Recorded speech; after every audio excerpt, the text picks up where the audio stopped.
Welcome, everyone, to another episode review of Touken Ranbu's podcast, your source of all Touken Ranbu game, anime, stage, musical, and merchandising news.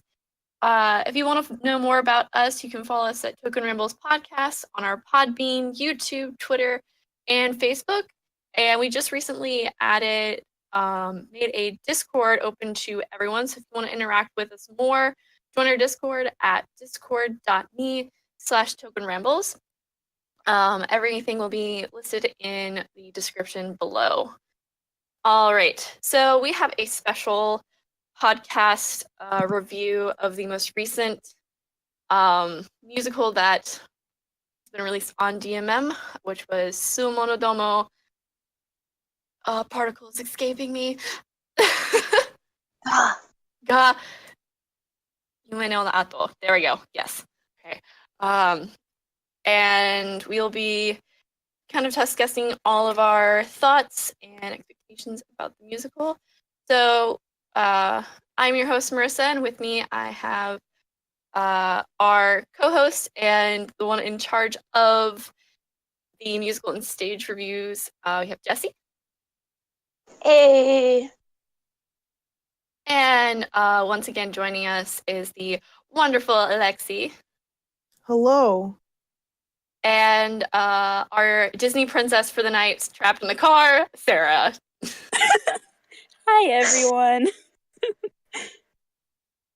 So I am going to pass the reins on to Jessie because she has a little more extensive knowledge into translating these musicals, as I only understand about 60% of it. I'll mention some of the oopsie diddles of trying to translate, and has an extensive knowledge about the Genpei Wars, which is the main historical time frame of this. So, Jessie, if you want to go ahead and start. All right, so as Marissa said, welcome to the review podcast for Tsuwamono Domo ga Yume no Ato. We're going to go over what exactly this musical is about with a brief synopsis so that those who have no idea what's happening in this one will have a general idea before we start. We're going to go over what we each thought was going to take place from what we had seen clips of beforehand, just pre-expectations. We're going to talk about the things that we liked most about it, maybe things that we didn't like. There were those parts too. Songs, scenes, characters, moments, so many wonderful things in this one that we can't wait to talk about. As we don't have any subtitles for this yet, if there were any questions that came out from watching this, because we all watched it separately, then we'll talk about those questions and I'll do my best to have those answered. And we'll have our overall opinion of the musical as we wrap up. So, diving right in, Tsuwamono Domo ga Yume no Ato focuses on the Minamoto brothers Yoshitsune and Yoritomo during the Genpei Wars. The retrograde army has their focus on both of them, so the Touken Danshi must split up to ensure protection of both sides. In the citadel, Higekiri and Hizamaru have manifested. The master and Iwatoshi are concerned about what this means for Yume no Tsurugi. Mikazuki has become even more aloof, and this also concerns the master. Yume no Tsurugi becomes captain, and the unit sets off.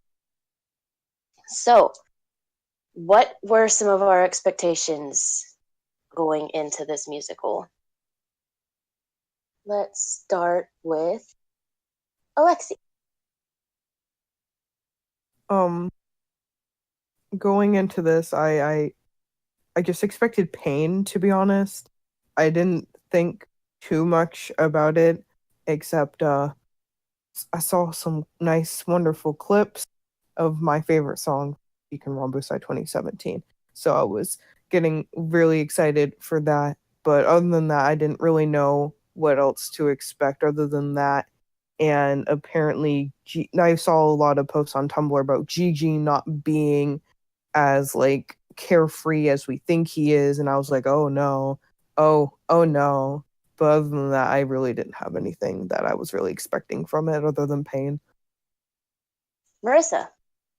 I, similar to Lexi, I didn't really have an opinion of this musical.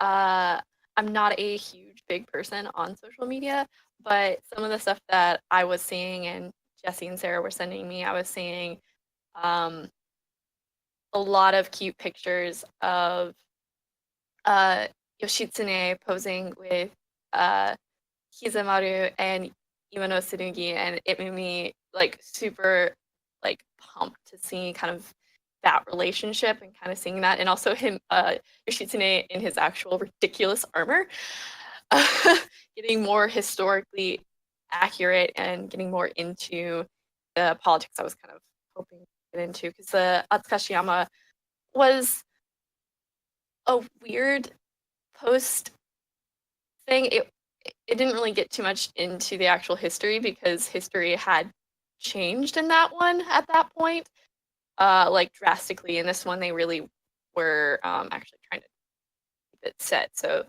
that, and then I think most of what I was expecting was some of the songs from Touken Ranbu Musical. You could easily tell which ones were probably their live songs and which ones were songs that were in the musical. But other than that, they really didn't do too many of the songs that gave plot points away. Kind of interesting, which was smart of Touken Ranbu Musical considering Tsuwamono Domo sandwiched it. But other than that, I was expecting, like Alexi, pain and a bit more of a wrap up to Atsukashiyama. But before mine, Sarah, I know you had a little bit more beforehand knowledge, perhaps, from the Tumblr verse. Why don't you share a bit? Oh, and 1 second.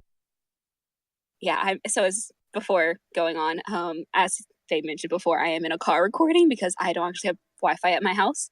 So weird noises. Hopefully Ryan, our fabulous person, will help me with this. Okay, so yeah.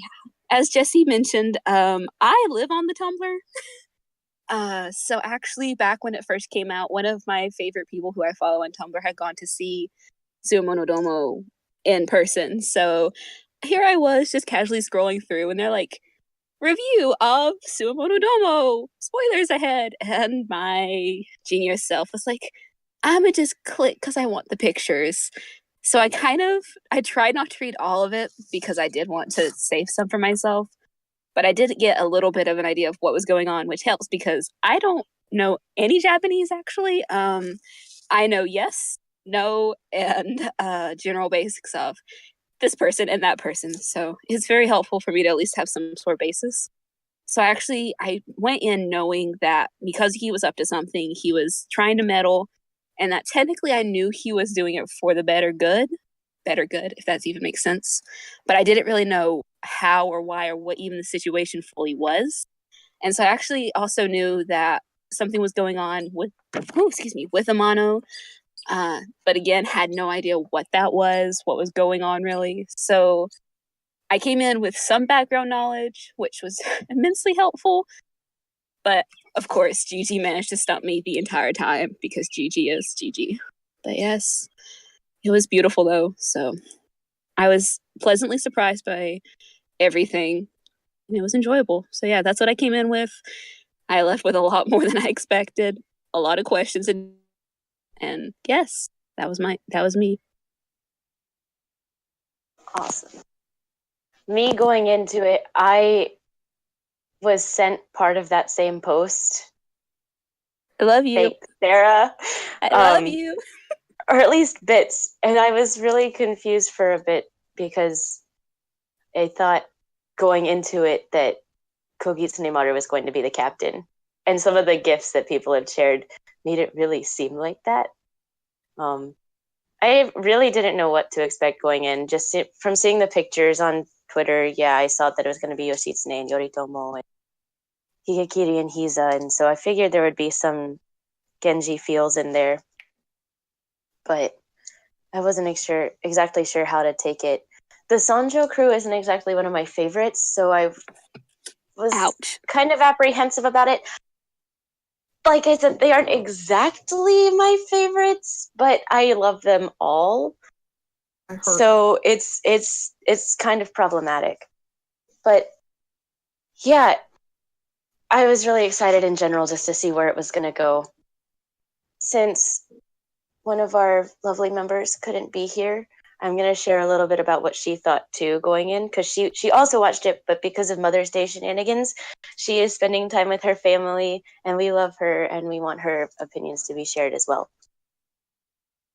So her expectations were that Imano Tsurugi was going to struggle with his previous master, and accepting the fact that he has to experience it a second time, because the whole Yoshitsune thing was a whole lovely point of Atsukashiyama. If you have not seen that, I highly recommend you watch that first. But if not first, then you're completely fine.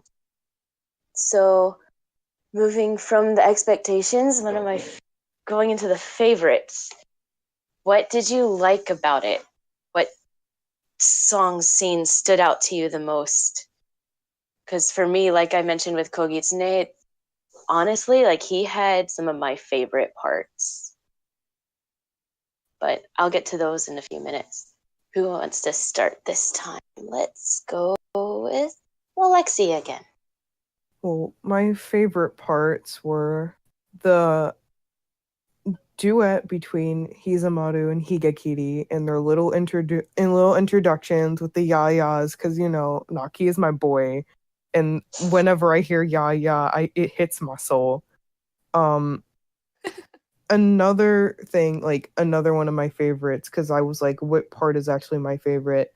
I think this one is actually truly my favorite, was Higekiri acting like Gigi as a proxy Yes. between Gigi and Kogi's fight, because I don't know, after watching the musical, I have a newfound love for this power couple plus Genji Cyclone babies. They are a family now, and anyone can fight me on it, but it's true. That scene kind of confused me at first. I was like, what is he doing? And then as Kogitsune Maru goes to actually address Mikazuki, and you just see Higekiri go, no, Mimi, like I'm pretending to be him because, and then you're like, okay, he's being Higekiri and trying to be Mika. Just like this precious, considering he kind of came to the realization throughout the entire thing and probably didn't even tell Hizamaru. It was just like, I'm Higekiri. I figured it out. Ding. Like, how smart are you, child? That whole scene is definitely in my list of top scenes. Just the fight leading up to it with Kogitsune Maru and Mikazuki being such a major confrontation, and then being interrupted by Sunshine Higekiri, who just doesn't really seem like he should know what's happening because of how fluffy his character seems. Exactly. But then he actually knows all and acts as a proxy because he sees himself in Mika and Mikazuki. He's like, oh, we're so much alike. So if I were doing this, this is what I would think is happening. This is why I would act this way. So, Kogitsune Maru, talk to me like I'm Mikazuki. We can do this. I'll explain. Yes. It's fantastic. I'll actually agree, because this was actually the same scene was my actual favorite scene as well, because I initially had no idea what the dialogue was, but just watching you go from the beautiful clash of Mikazuki and Kogitsune Maru, and their colors is what always fascinate me, is the blue and gold contrast.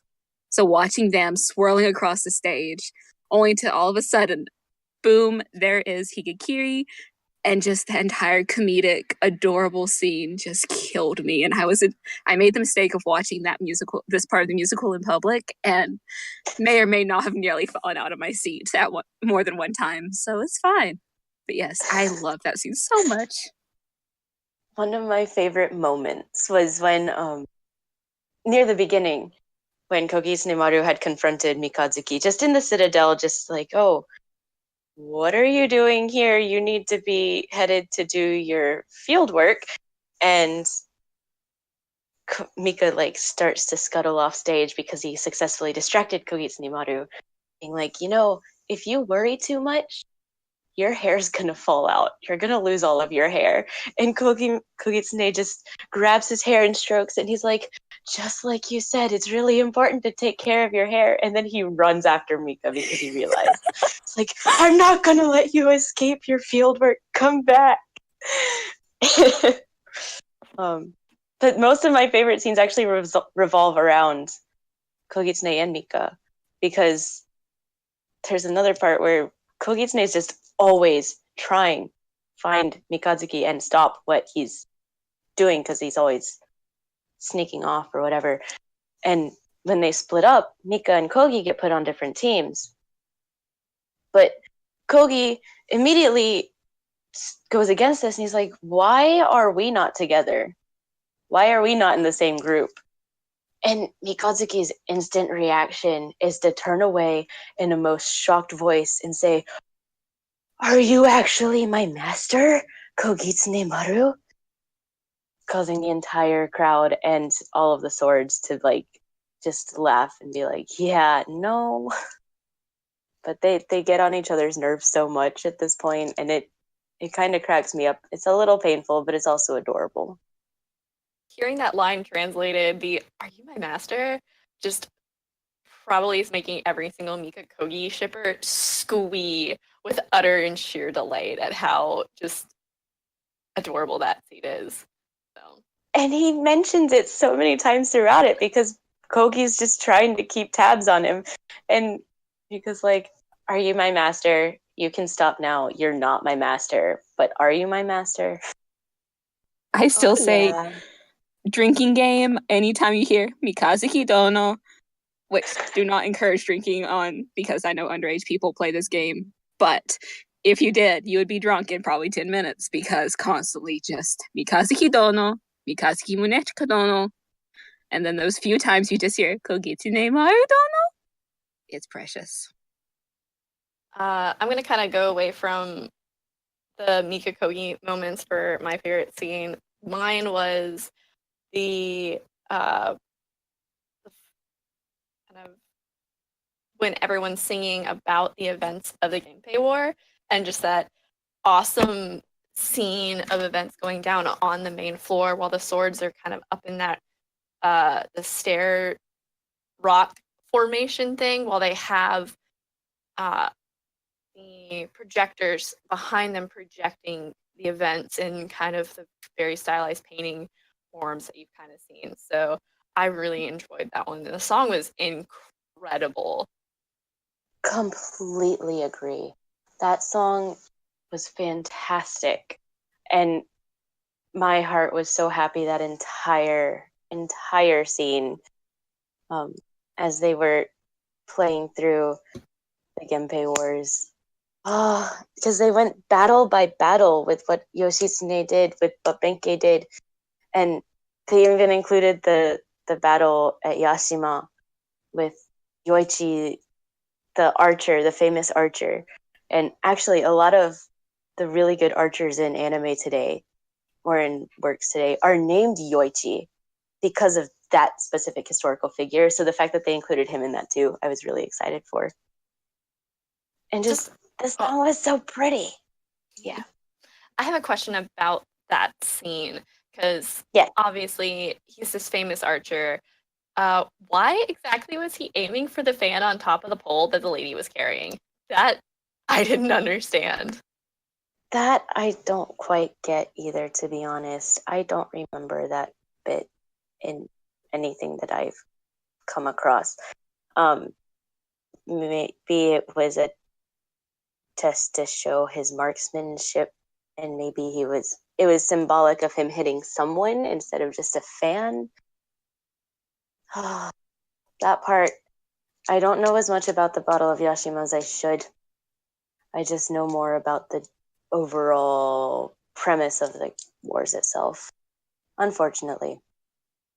Also, the fact during that scene, Imono Tsurugi is playing shamisen. It's a some kind of. It's a lute.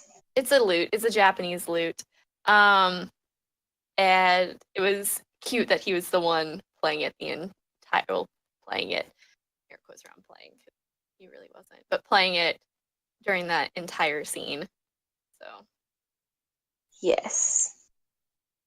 The song was kind of haunting too, in a way. It reminded me of a more depressed version of Kazagunama from the previous musical, just that passage of time kind of thing. It was more intense. It really was more intense, and it had a what's that form of musical style?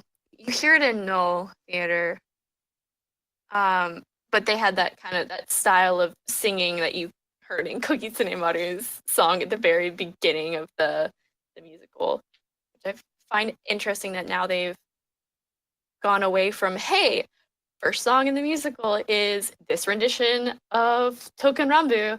Instead, it's you get the introduction, and then as soon as they head off onto battle, then you get the Touken Ranbu theme to introduce everything.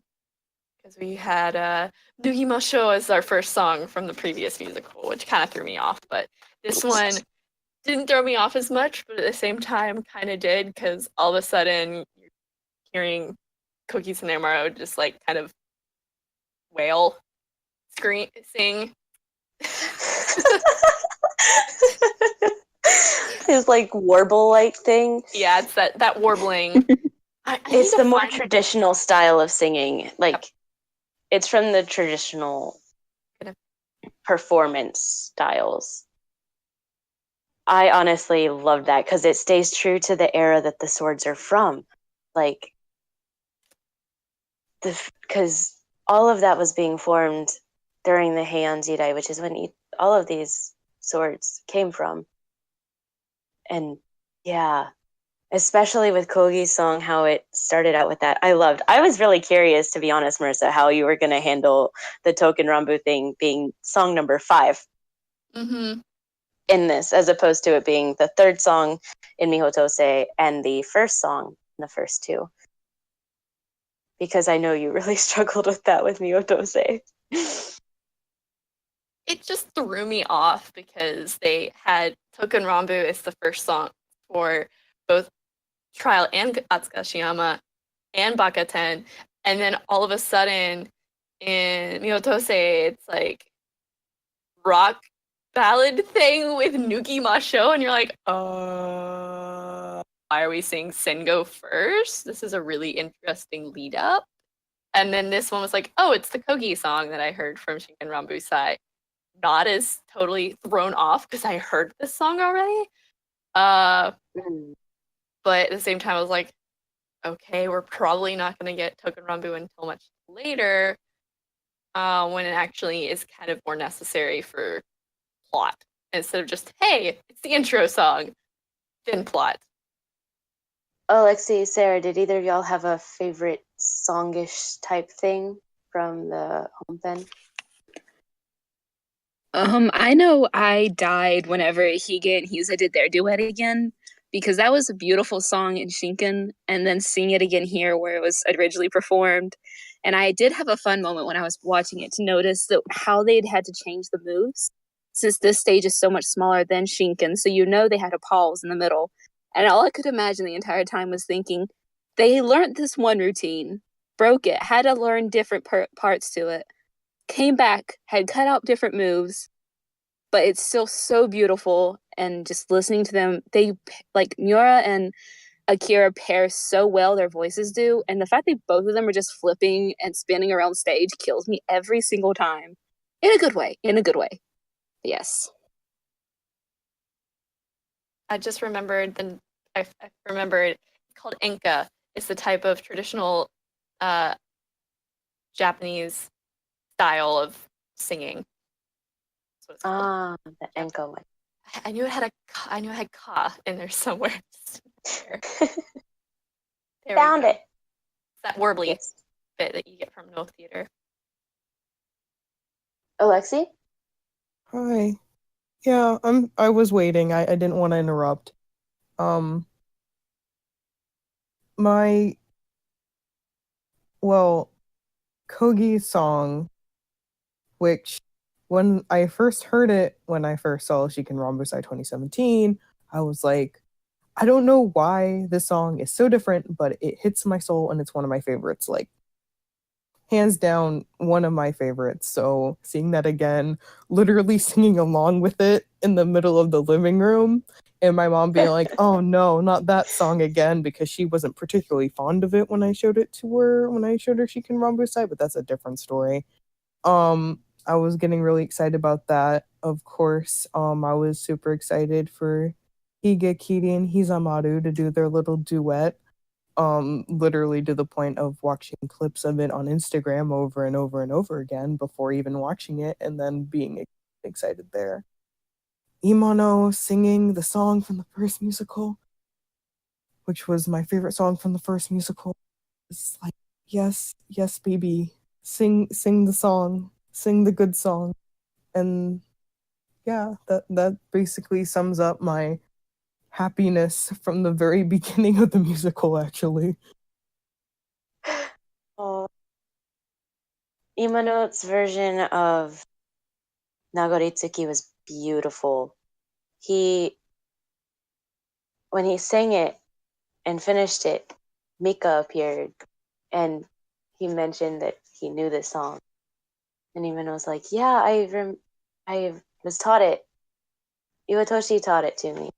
And he's like, "Oh yes," but Iwatoshi's version had a lot more agony to it, apparently, than Imano Tsurugi's version. And I thought that was really interesting that Mikazuki could pick that out. And then It angry was really Iwatoshi in the wing, glaring at Mika for Oh. telling Imano about that, just ripped my heart to pieces. Yeah. Angry Iwatoshi. Angry Iwatoshi is a special cookie, and he needs a really, really big hug. With his He does Tonto not- companion near. Yes, with his Tonto companion near. He's just so stressed over poor Imano Tsurugi. For those that don't know, Iwatoshi and Imano Tsurugi are more swords of legend than fact. They live in history because they live in legend. We don't actually have their real blades. Like we have Higekiri, like we have Mikazuki. And so Imano Tsurugi does not know this. Iwatoshi knows this. And when Hizamaru and Higekiri manifest, and they are both blades that belong to the Genji clan, the Minamoto clan, Iwatoshi's senses instantly get triggered. Like, I have no memory of this sword that supposedly belonged to Yoshitsune, just like Imano Tsurugi belonged to Yoshitsune. This is not good. And he becomes a little bit self-aware, and more than self-aware, as he fears for Imano Tsurugi realizing that something's off and someone might not exist. And yeah, it brought a whole bit of pain as that enveloped throughout the musical,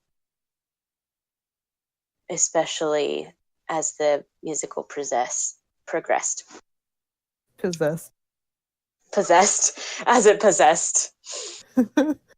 But surprisingly, my favorite songs, like favorite songs that get stuck in my head, favorite songs, come from Mikazuki, which is really surprising to me because I really actually didn't like Mikazuki from the first musical on. His voice just kind of bothered me a lot, and especially from the review of Shinken Ranbu, if y'all remember my lovely picking on poor Mario and picking on poor Mika. That yeah, I'm not a huge fan, but he's he really, really grew on me this one. And all of his songs were beautiful.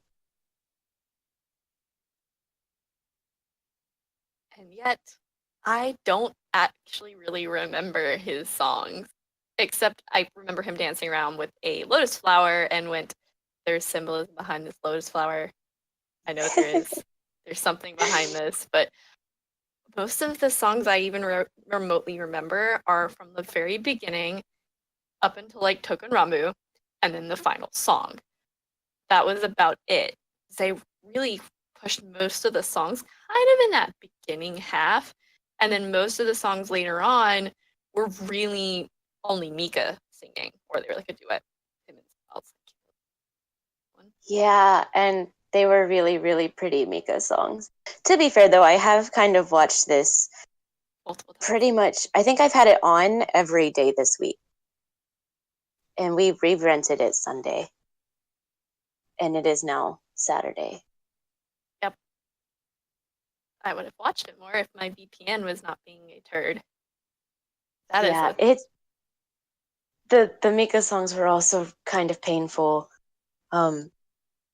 Mikazuki, being the meddler that he decided to be, sang his songs as he was talking to the historical figures, talking to Yasuhira. This is when we got the first song, and talking to Yoritomo later on. Do we want to discuss the Mika meddling now or in a little bit? I think now's actually a really good time to do so since we've been talking about Mika for a while and just kind of Fair.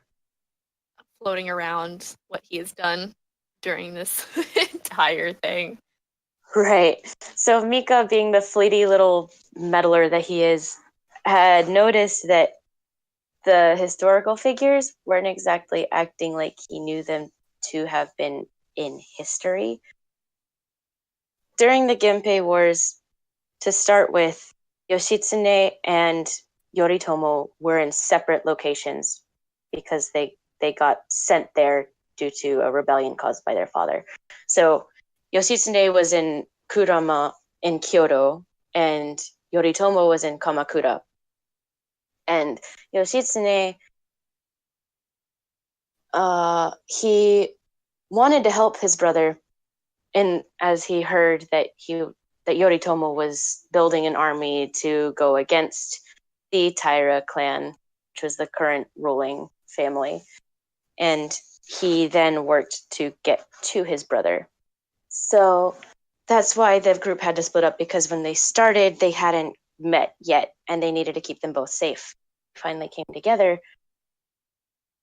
Yasuhira was the last human figure to see off Yoshitsune. And Yasuhira really, really, really wanted to follow Yoshitsune. But in history, he didn't. So Mikazuki had to stop him. That, at least, is how Mikazuki saw it. Someone had to step in and stop him from doing that. And later on, he also talked to Yasuhira as he wanted to support Yoshitsune more. And we get another really pretty song. And Mikazuki just really likes to share the flow of history with people, apparently, as he sees fit. He does the same with Yoritomo, which has a great segue into it, as Higekiri doesn't have much of a memory, as he often forgets his brother's name, as he often forgets his own name and the names of the people he's with. But he suddenly remembers a scene involving Yoritomo, his former master, and Mikazuki Munechika, as Mikazuki had to give Yoritomo a reason to not let Yoshitsune come back to Kamakura after winning the Genpei Wars. Because in history, that's when they had their big falling out. And for those that saw Atsukashiyama, you know that they weren't together at the end of the war. They had been separated, and Yoshitsune was not on good terms with Yoritomo. So Mikazuki had to give Yoritomo a reason, even though Yoritomo was really excited to have his brother back, even though Yoshitsune was really excited to get back to his brother. Someone had to do the dirty work, and Mikazuki saw it fit that he didn't have to tell anyone that he was going to do it.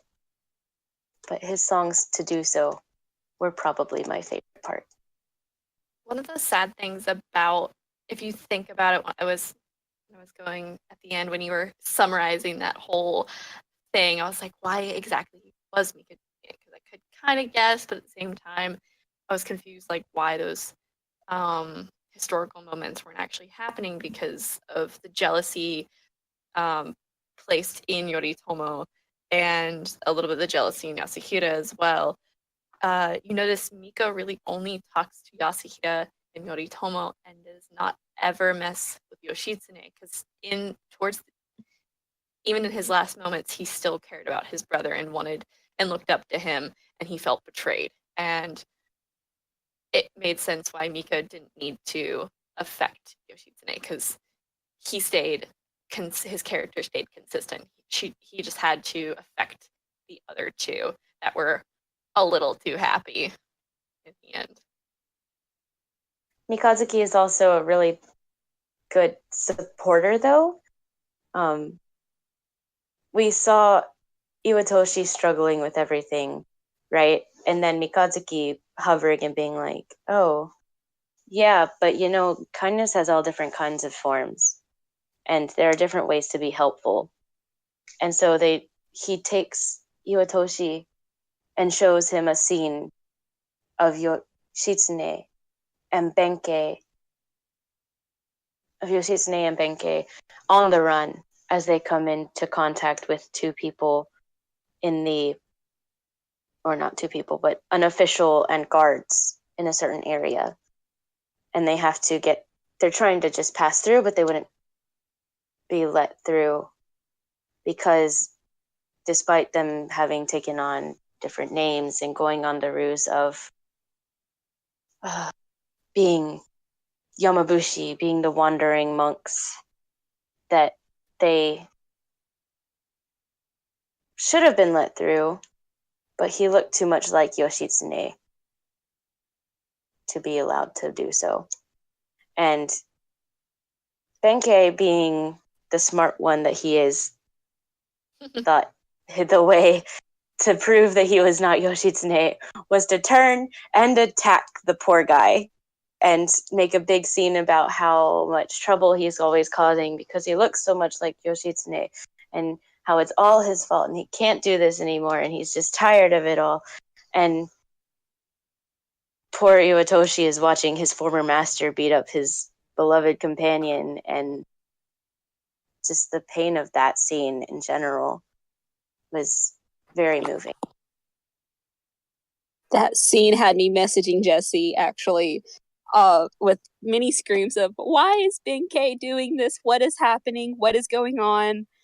It was a very painful scene just to watch. Like, I could not imagine how it must have hurt Iwatoshi just from how much pain it brought us just watching it, because you know how connected they are and how dear they find each other, so just seeing that was painful. Yeah, also, the bit about like him beating him up, if you notice at the very beginning, Iwatoshi, for some odd reason, starts like, I think he enacts like he has a vision of that scene and goes to like hit Ima no Tsurugi and he stops. I think that's what happens. I'm not really certain, but it really paralleled. Oh, you just got it. So that tied in with the beginning. They did such a good job with setting this whole musical up. I caught something you didn't. No, they did it so well because it wasn't a vision so much as practice. Iwatoshi and Ima no Tsurugi are trying to put together this like mini performance about Benkei and Yoshitsune and their travels and such, and battles and fun times, and not so fun times, as that scene is in there too. And yeah, but Iwatoshi could not bring it upon himself to take on that act. he couldn't find it in him to hit Ima no Tsurugi like that, like his former master did to Yoshitsune.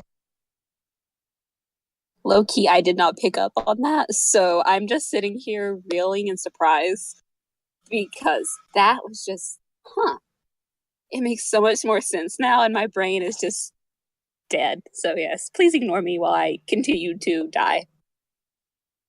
To be fair, I didn't know that was an actual scene until it got to Yoshitsune and Benkei later on.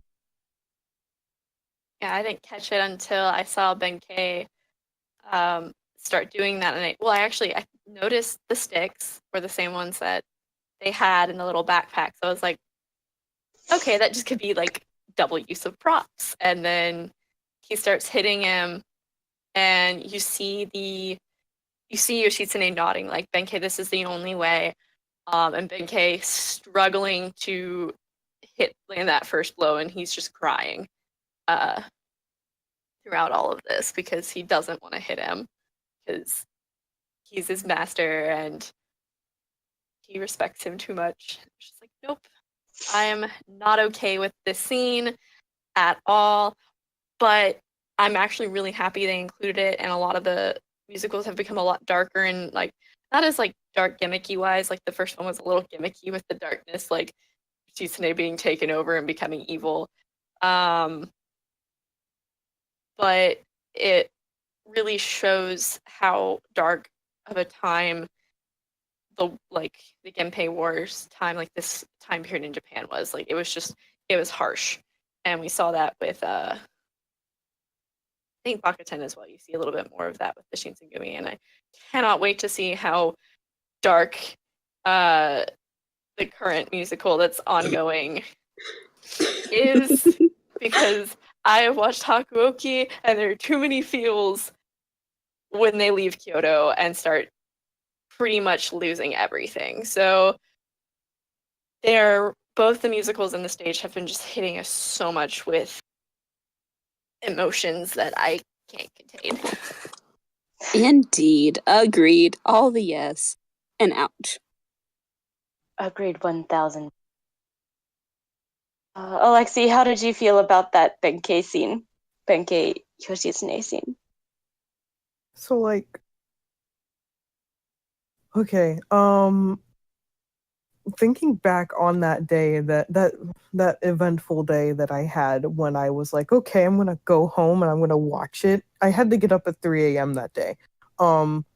Yeah, like I do almost every day. It was painful because my sleep schedule was so destroyed. So I started watching the musical, and then I was like, I have to stop you right here, Higekiri. I know you're talking about siblings or brothers, or at least I think you were, with my like 2% comprehension ability. Make it -3 when I'm like half awake and falling asleep to you guys talking and not really doing anything other than talking. And then I woke up a few hours later and I was watching and I was texting Sarah, and who I was screaming at like, what was it, like maybe 1 or 2 a.m. about this. Yeah. You were. Yeah. I was not happy. I'm like, why are you doing this to the baby? Can you like not? I don't approve of this. It was just a lot of cap locks and being upsetty. And there was no spaghetti there to make it any better. It was just pain. It was just pain and agony, and I had to stop. I literally paused it for like 3 minutes and I cried. And then I unpaused it and then I continued. I have never loved the Kasen humming sticker more than I did during that scene, I think. Which one? Yep. The one where Kasen's just humming, so like whenever you're trying to not give away anything, you're just like, ha ha, da di da di da. Perfect sticker. Yeah, it's a great sticker for that. That one. That one, yeah. Yep.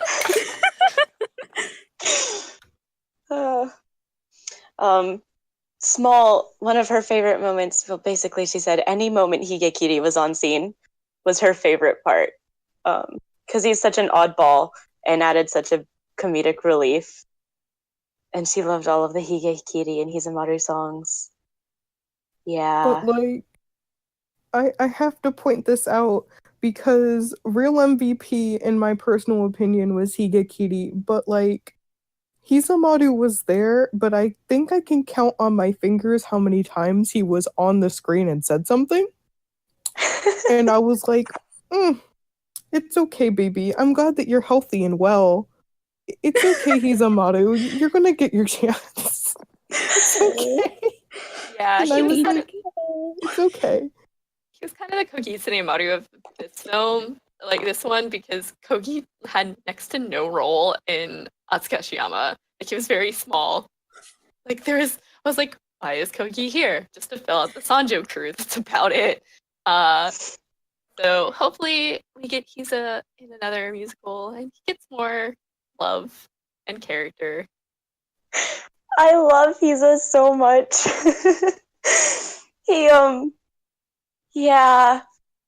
His lines here and there were just really precious. He tried to talk to Imano Tsurugi at one point, and he was like, wait, never mind, it's nothing. And then he turned around, he's like, it's not nothing. It's not nothing. Mikatsuki isn't here anymore. But the way he says it in Japanese was really funny. Yeah. I just can't translate it right because that kind of humor doesn't really translate. Not very well for me, at least. No. Yeah. He's like, nandemo nai. Nandemo naku wa nai. No. It's not. It's nothing. It's not nothing. Doesn't feel this. But then he's like, he keeps calling me Katsuki the free one. The free one. Jiyu Jin, the free one. And they all chase after Kogitsune and Mikatsuki because they aren't there anymore. And he realizes everyone aside from him is just so floaty and free and out there. And he just has that moment of realization that he is different. And he's like, but it's not like I'm not, though. And then he does a little backflip off the stage. Oh, that's what that was. I have that scene recorded on Snapchat.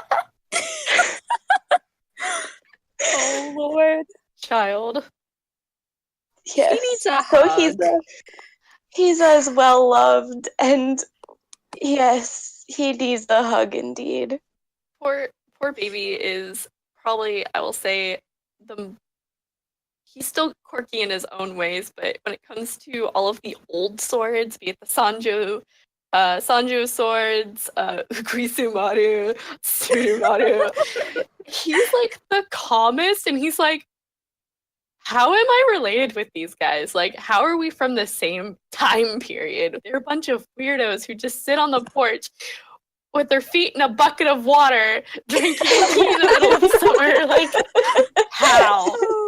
I'm just gonna go over here with Ichini, who I could probably have a conversation with. Yeah. Like, I'm gonna settle over to the middle ground group. Just talk with them. Yeah. That's Hisamaru.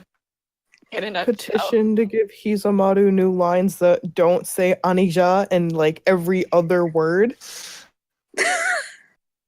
Yeah. I think we found his quirkiness. It just wasn't in actions. It's just in like how he is.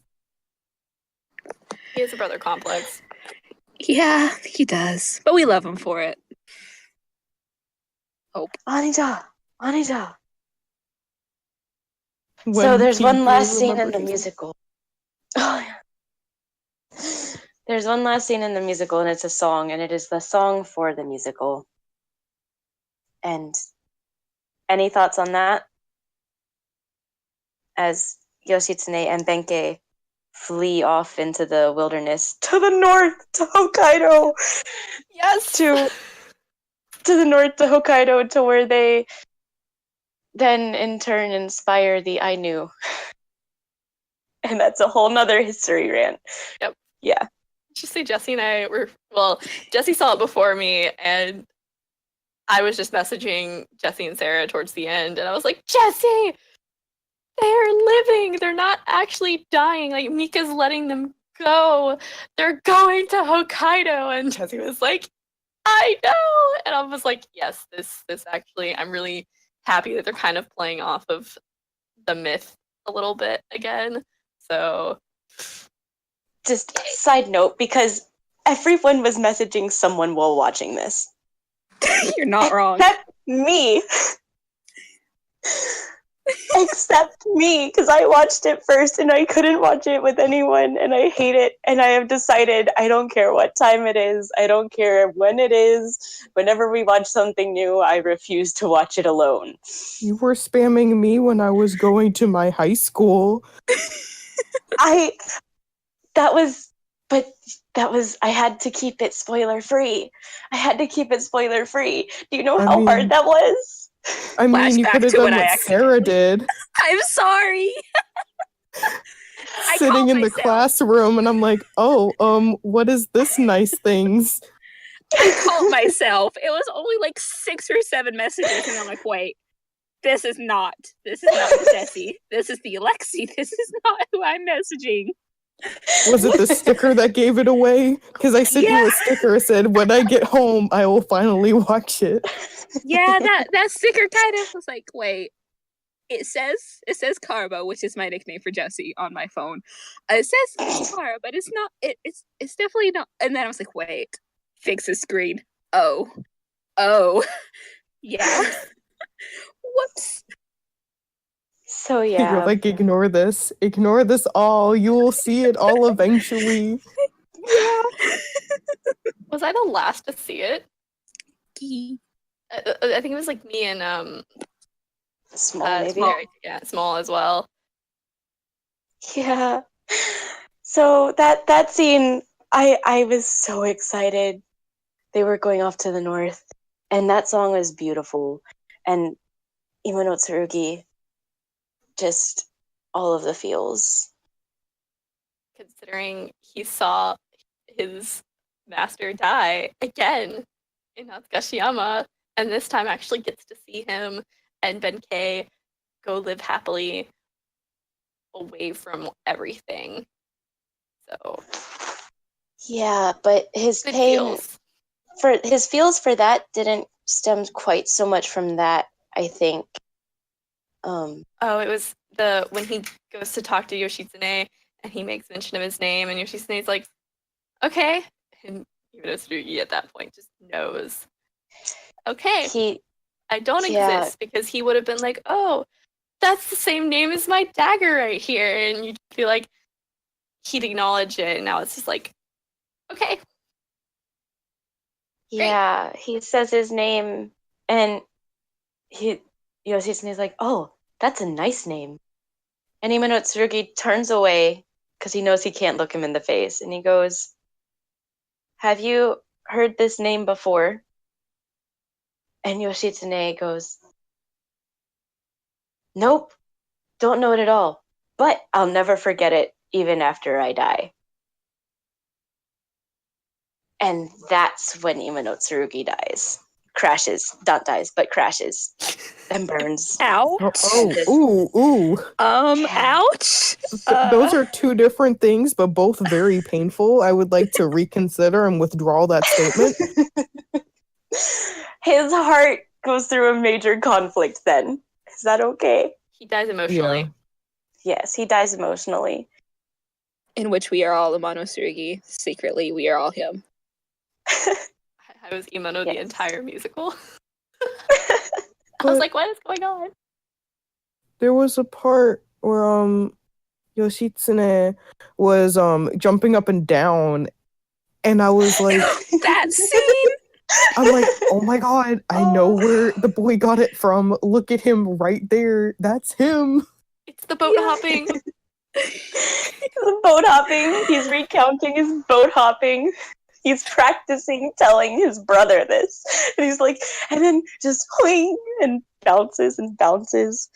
And then Benkei says one thing. And it like just alerts him to his presence. But he's like, hold on, I'm getting to the good part. And he suddenly stops. He's like, how long have you been there? How long have you been watching me? And I love it so. So after the painful departure in song, we go back to the Citadel, which I was completely thankful for. I was honestly about to just like throw my device if it ended with that song. Thoughts on the final Citadel scenes? Good boys, good boys. That's my thoughts. I was happy they wrapped everything up, or most of the wrapping up, the whole thing with Mika still avoiding his daily duties and Koki having to chase after him. So I think that was really well done and very necessary. Also, no, it was another scene. Yeah, it was a different scene with Mika, but another little cute nod to the other things. I think when Mika was talking to somebody, he does like a haiku or something, and you hear Izumi no Kami Kanesada, and I just kind of out and kind of fell over for about 3 seconds, and I was like, all right, we're all good. Yeah. I think he was talking to Toshi, and he's That was like, it. I learned haikus from Izumi no Kami Kanesada. And we're just like, Just- stop. Thank you for mentioning other sword children that are probably Yes. chilling at the Citadel going, okay. Or Mihotose could have been going on exactly at this point, and that's why Ishikimaru wasn't there. We don't know. Wow. Yeah, that would make a lot of sense too. Which would hurt a lot. Just imagine everyone coming home at the same time and be like, so what have you been doing? Don't ask. Y'all, these could have been the expeditions. Oh. Um, Okay. Don't. The three different units out at the same time. Sorry. I'm gonna pick up my breadsticks, shove them in my purse, and leave. I can't handle that right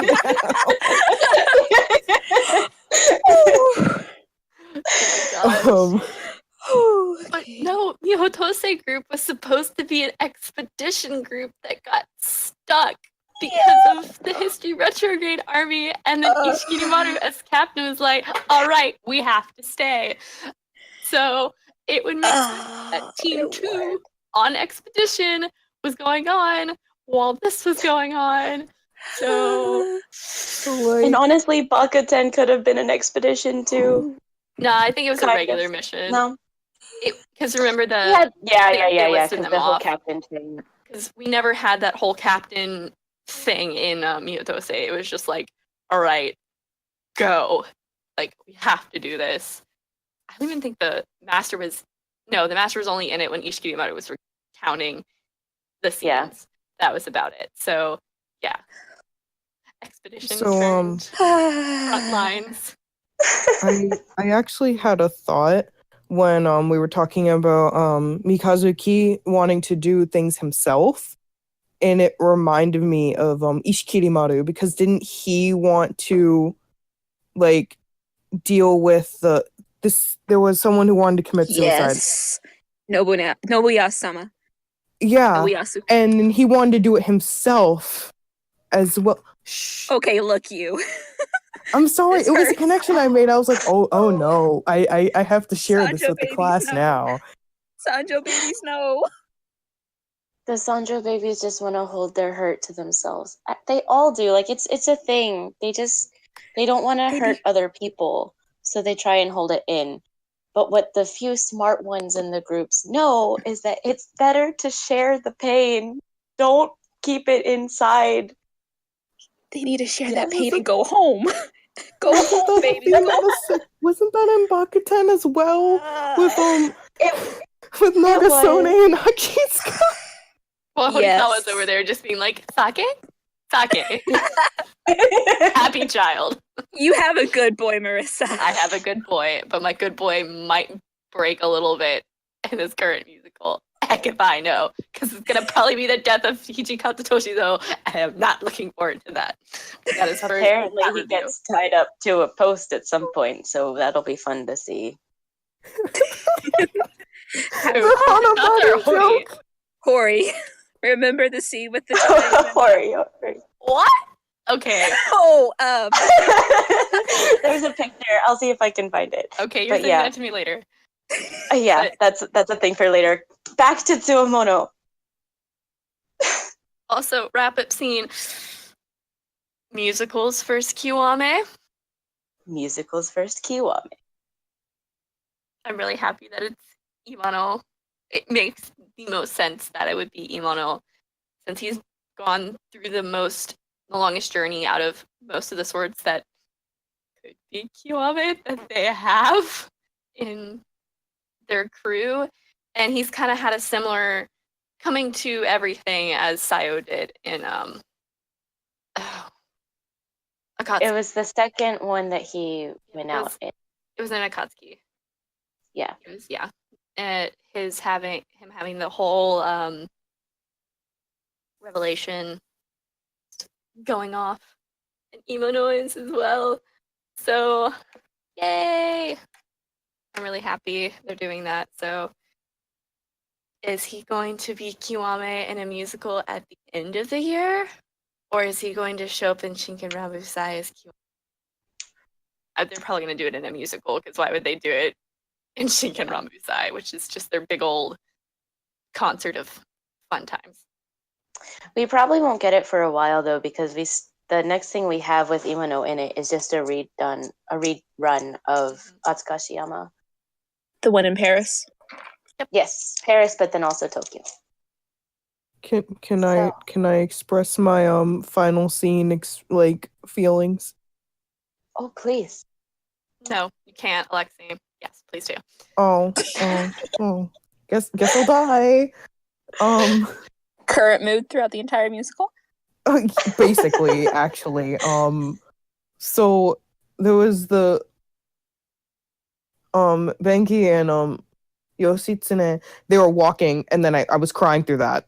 And then there was a period where I stopped for 3 seconds, and then I just started crying again when Imano Tsurugi was going on Kiwame, and I was like, I can't do this anymore. I have to stop. And then I looked at the timer, and then I realized, oh wait, there's a live after this. And then I had to literally pause it so I could stop crying again. There was a lot of tears. Some of them were happy, some of them were sad. Others were just me expressing emotions in ways that needed to be let out, but there were tears. And I hope Imano has a fun trip, because he can Kiwame there, but he's not going to be Kiwame in my citadel for at least another year. Oh. With love, still trying to tell you. Oh, relatable. I think that's a great segue in, though. We're going to talk about the live now. Go over Yeah. Yay! Sarah's favorite part. Okay, low key, kinda, yeah. Okay, so what did you like about the live? There were so many scenes. So first off, I like the fact the lives are so happy and their costumes are hilarious and beautiful, and I love the tulip dresses. That Marissa is going to die. Just gruntled whale noises in the background. I'm Okay. sorry. I have a gripe with a lot of the outer outfits for the live show. Why is my baby a pirate in the second one? Why are there tulip dresses? Who uses what is it? Who uses oh my god. Suede? Velvet? Velvet and suede. I'm sorry. Yes, velvet and suede are really nice materials to use. They're very expensive. They're really pretty to touch, and they're really cool to look at. They're really bad in lighting because they shine and it looks cheap. No matter how expensive your velvet's gonna be, it's gonna look cheap. I'm sorry. And of course, they're wearing velvet in the recent musicals again. I'm like, why? Why are we doing this? I know you have a better budget than this, because Kogi actually has a decent wig and your stage was beautiful this entire time. But no. You have to go and do that. I love their second outfits. I always love that the middle outfits of the musicals, especially this one with the kimono sleeves. It's really pretty. But I'm always really happy when the first song ends because they always rip the first outer closing off. All right, Sarah, continue. That is Marissa's gripe on the costumes. Rant over. Come back to me in a minute, real quick. Okay. Is the world dying outside your car? Oh no.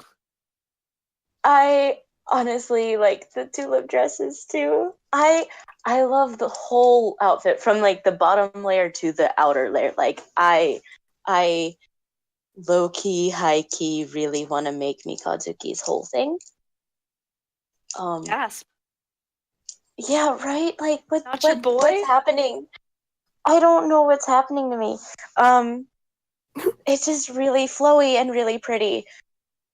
But also watching the performance of Be in Sight, it hit me like Higekiri looks like a vampire. The one text I got, he looks like a vampire, and I'm like, he might be. Eyeliner. I needed to tell that to somebody. I was like, with that cape thing, with that shrug thing, and the way his eyes are done, and his hair, and just his face, everything about him just kind of screamed vampire to me. My little observation came from new drinking game. Use water, not anything else. How many times Hizamaru touches his belt? Take a drink. I picked up on that, and I'm like, do you need a new belt? I can't find you one because you keep grabbing at it as if your pants are falling, and I'm getting concerned. Well, all the sake is apparently gone. There are some really great songs from this one too.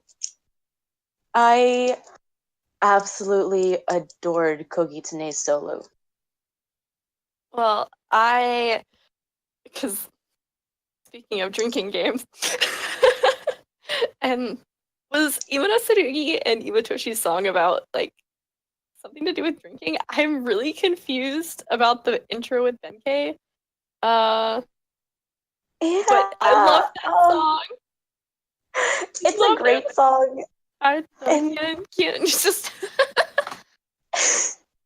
so cute. Like one of the happiest duets I think we've had, and it just makes my day. Yeah, it's definitely one of the happier duets. Like Prologue from Bakuten. But it's even happier than Prologue. I think just because of Imano's energy that he brings into it. To be honest though, I think if anything annoyed me about it, it was probably Imano Tsurugi. Wait, what bothered you? Imano Tsurugi. Why? Like, he is a precious child and he's a precious jumping bean and I love his character. But he was much, much more over the top than usual. It's a coping mechanism. Let him have it. I guess. It's just his voice was a lot more shrill, I think. And a lot more crackly. And his eyes were not that intense last time. I think he really practiced making his facial expressions even more exaggerated, but they didn't need to be. I don't know. I felt he did a really good job of being hyper sweet Imano Tsurugi. So, I don't know. But overall, I really liked the music from this live. It was, I think their live music has just gotten exponentially better, starting with Mihotose, because even though it's not my favorite plot-wise musical, it's a good story. It's not my favorite, but the I love the music from that live. Like when I put my phone on shuffle for my Touken Ranbu playlist, I usually will skip over Bless Atsuka Shiyama. It started everything and it's solid, but a lot of the live music is just very cheesy, and I'm not the biggest fan of some of the music, like Ogesa, and you're like, it's not my favorite, but I will listen to Mihotose live music all the time, and I could see myself once we get the CD listening to this one, these songs on repeat a lot. They're really good. Yeah, I'm gonna have to disagree. Rip Sarah. If I were to rank the musical live, Sarah is a robot. Oh no! Okay, little background right now on Sarah. Sarah's in a car because she doesn't have good Wi-Fi at home or nothing at all, and it's the only place she can get signal to do anything. And it is currently raining and thunderstorming, so there's probably a really bad feedback right now while she's stuck in the car. So, poor Sarah. try again. Maybe. If you can hear us, blink twice. Okay.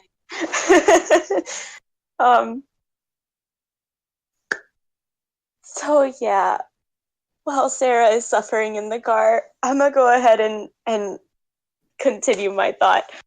Because as far as lives go, Tsuwamono I think is at the top. I love Tsuwamono.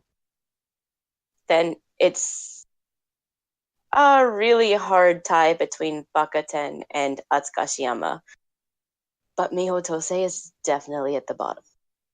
As far as like overall lives go, I have songs from each of them that like make up my top live song lists. Like I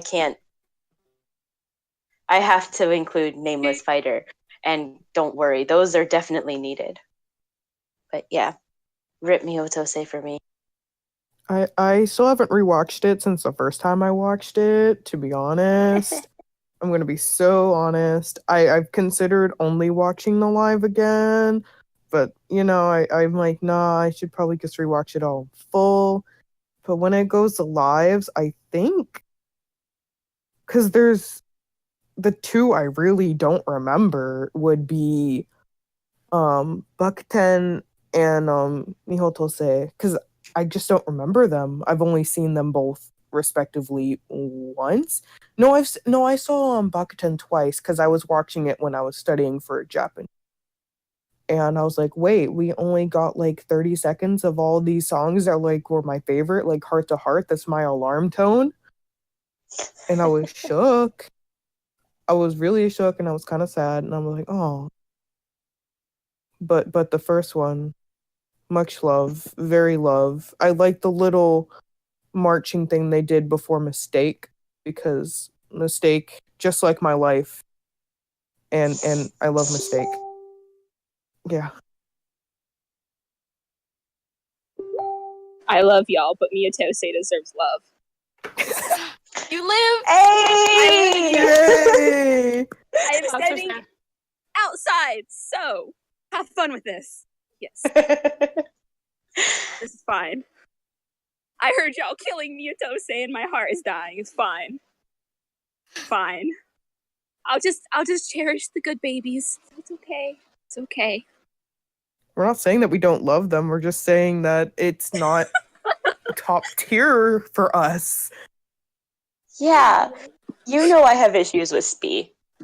We're not bringing up the Spee conversation, please. No, Spee is a good, wholesome boy. Thank you, Alexi. Thank They are you. all good, wholesome boys. We do not. We love and appreciate all the good boys, just some more than others. And I'm the biased one over here. I'm the biased one over here who's like, Bakuten is best.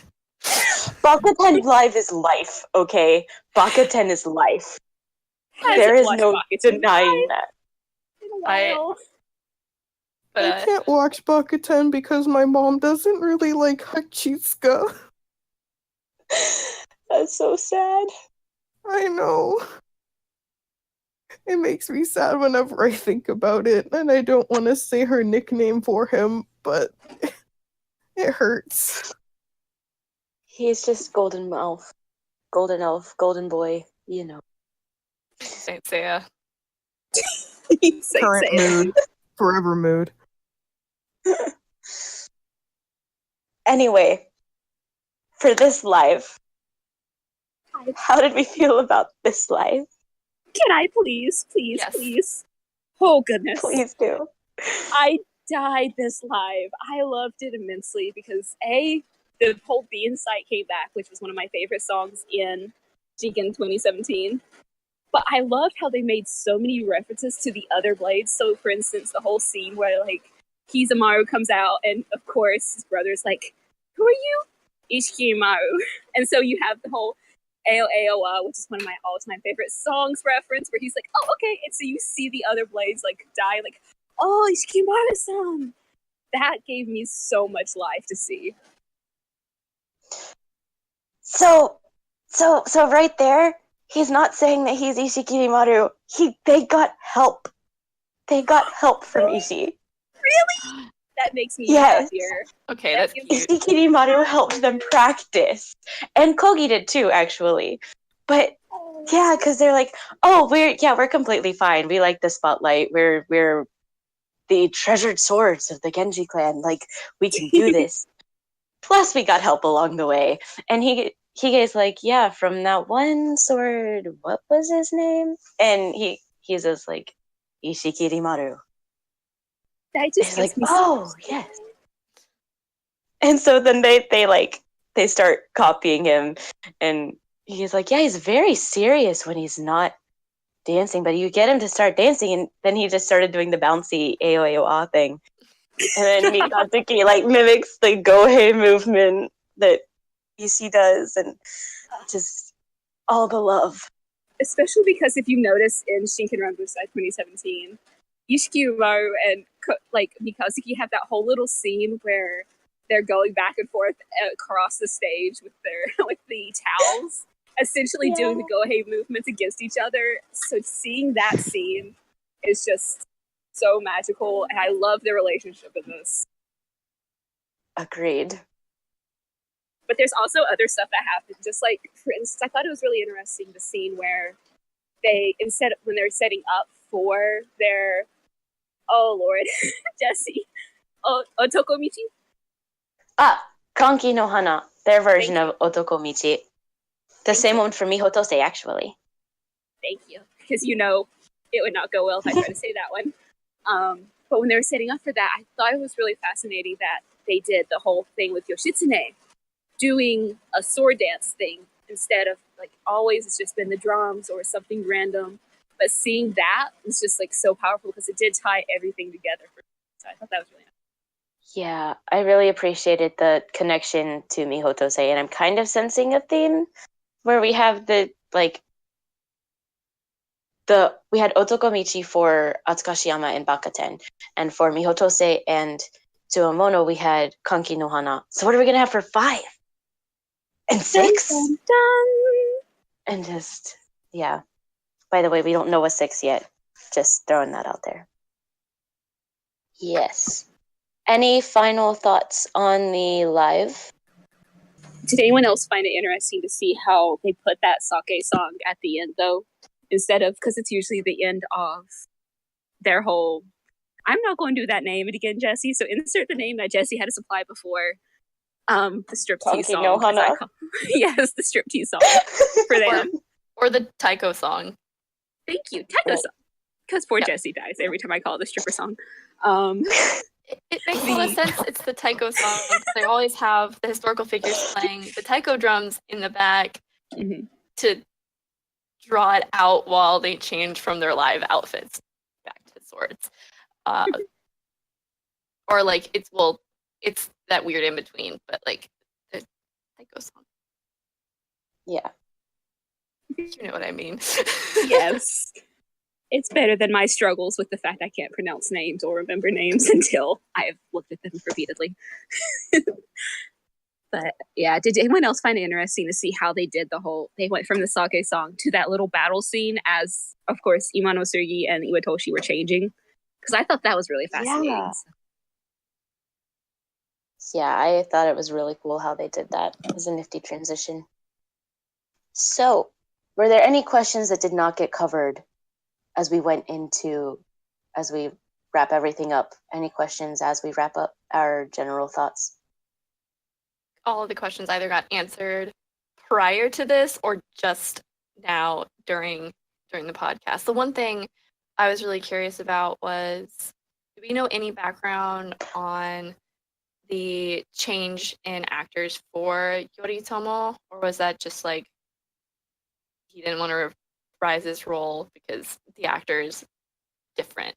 And I actually like him because he had a happier vibe. Like the other one was a lot very severe and serious, and I don't know.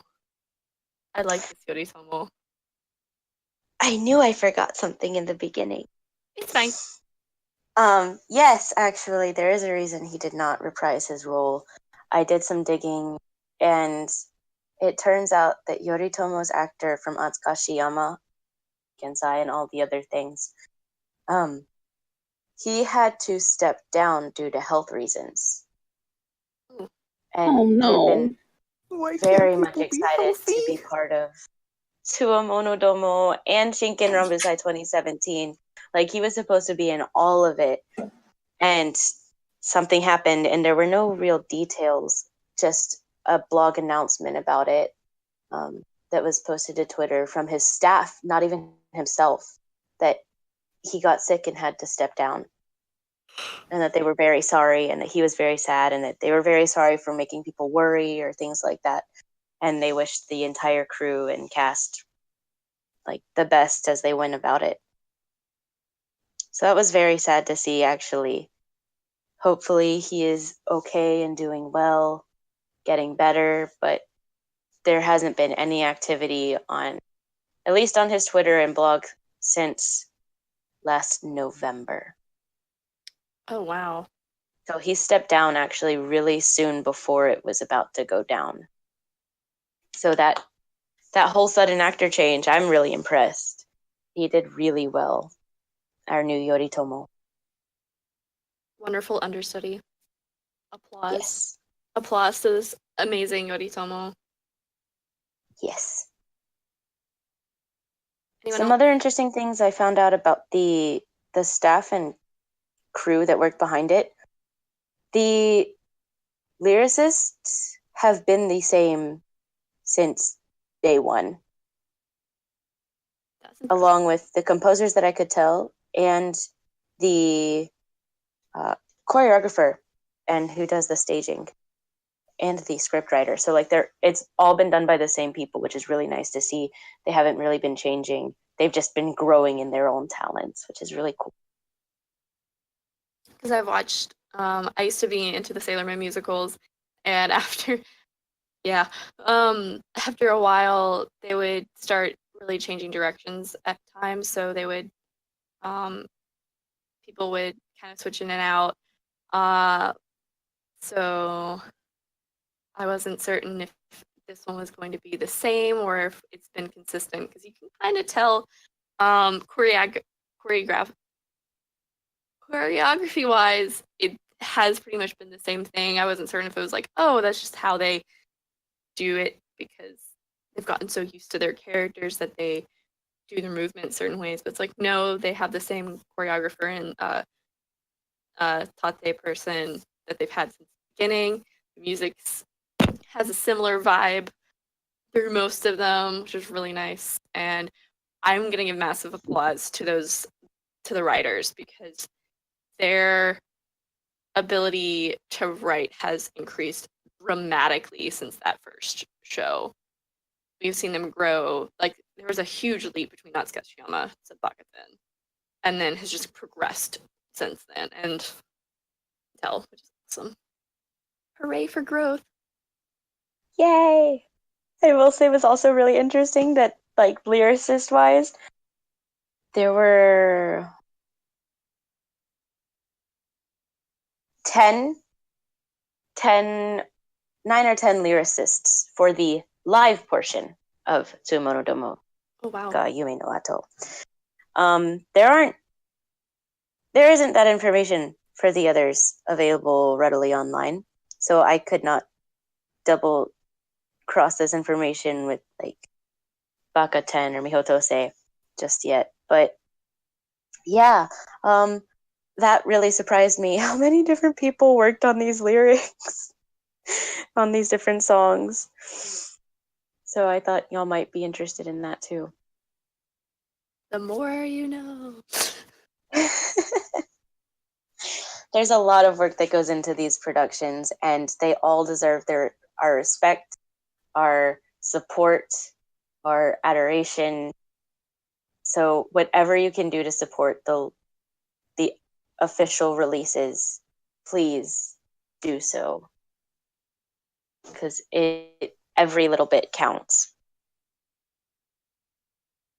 Because we all watched it through DMM's website, where you can find it. Do not live in Japan.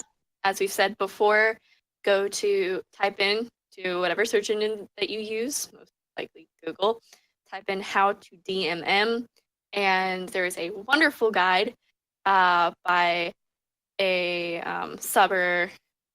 She does a lot of soft subs for the musicals once they're released on DVD. So it takes her a little while, but she has this wonderful guide that'll help you to purchase and rent musicals for free. And I still believe that they have Azukashiyama, Bakaten, Mihotose, and all of the stage shows on there as well. I think they're still in their archive. So you haven't seen them, Yes, including over the there. Shinken Ranbu Sais and Kashu's Life. Yep, I have everything except the current musical, obviously. But there will be guessing there's going to be a live stream of that at some point. Actually, the live stream Or already- happened Okay. last week. Curses. That musical has now officially wrapped up, and they are now resting Good. and rewatching previous performances and just taking some time to reflect before their next performances. So whenever that is posted to DMM, we will let you guys know through our social media, and we'll probably be doing another review on that, like up here. Yes. Get ready for that. It will probably not happen until at least August or September, because I'm gonna guess that's about the time DVD is released and it'll be on DMM's website. And our summer is very busy. Two of our ramblers are actually out of the country for study abroad, so trying to get that all coordinated is going to be difficult. Sarah Yang Small will be, she'll be in Costa Rica. Costa Rica. Yes, she'll be down in Central America, and Sarah Duncan will be going back to Greece again. So trying to organize like 3-4 different time zones is going to be a little difficult. It'll be so interesting, but we'll make it work somehow. we'll And make it 3 work. a.m. wake up times. That's going to be fun. we will see. Some of us they might be small podcast this summer, especially July. But Yeah. we will see. Is there anything else we want to go over? I think that about wraps up what we had planned to cover. Nothing more on my end. So, as I stated before at the beginning of the podcast, if you want to know more about us or keep up with a lot of the Touken Ranbu news, you can follow us on our Podbean or YouTube, where we will be posting the podcasts, or our Twitter and Facebook, and keep up to date on all of the news that is going on in the Touken Ranbu world. Also, brand new is we have opened up our Discord for the general public. So if you want to kind of interact and talk with us on the daily, you can go to discord.me/tokenrambles and join the Discord server. It's I'm still learning how to Discord at this point, but we will all be learning with me. So that is it for everything. So we will talk to you guys next time, the end of the month, for our general May review of all the events that have gone on. All right. Bye, everyone. Bye. Bye bye.